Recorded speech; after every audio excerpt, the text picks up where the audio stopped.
கர்த்தருக்கு ஸ்தோத்திரம். காலை மன்னா. அன்பு என்னும் ஆயுதம்.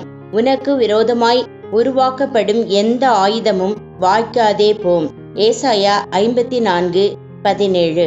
நமக்கு விரோதமாய் உருவாக்கப்படும் எந்த ஆயுதமும் வாய்க்காமல் அல்லது நம்மை மேற்கொள்ளாமற் போக வேண்டுமென்றால் நமக்கு விரோதமாக உருவாக்கப்பட்ட ஆயுதங்களை காட்டிலும் நம்மிடம் பெரிதும் பலன் வாய்ந்துள்ள ஒரு ஆயுதம் இருக்க வேண்டும். அந்த ஆயுதம்தான் என்ன? தேவ அன்பே அந்த ஆயுதமாகும்.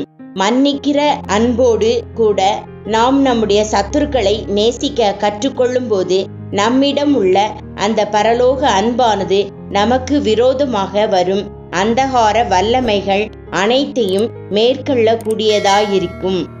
அக்னி ஆஸ்திரங்கள் என்னும் ஆயுதம் உட்பட பல ஆயுதங்கள் நம் எதிராளியாகிய பிசாசானவிடம் இருக்கக்கூடும்.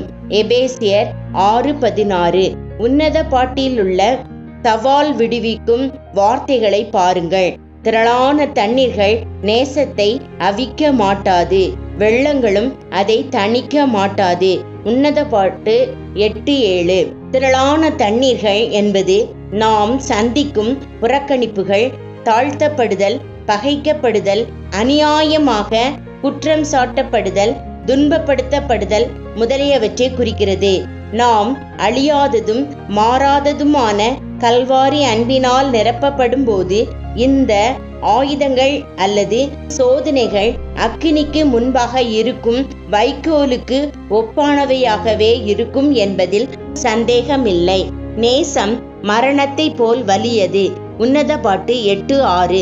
ஓர் ஆழ்ந்த அர்த்தத்தில் தேவ அன்பு மரணத்தை காட்டிலும் வலியது.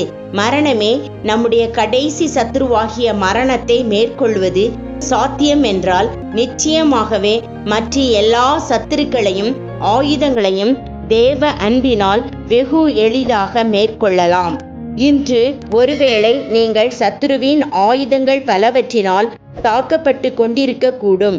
தூய்மையான கல்வாரி அன்பினால் நிரப்பப்படுவதே இந்த சோதனைகளை அல்லது கலக்கங்களை மேற்கொண்டு நாம் முற்றும் ஜெயம் கொண்டவர்களாக மாறுவதற்கான ஒரே வழியாகும்.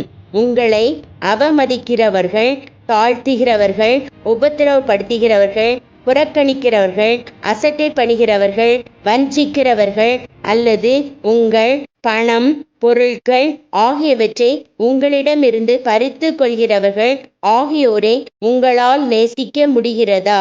அவ்விதம் நேசிப்பீர்கள் என்றால் நீங்கள் முற்றும் ஜெயம் கொண்டவர்களாயிருக்கிறீர்கள்.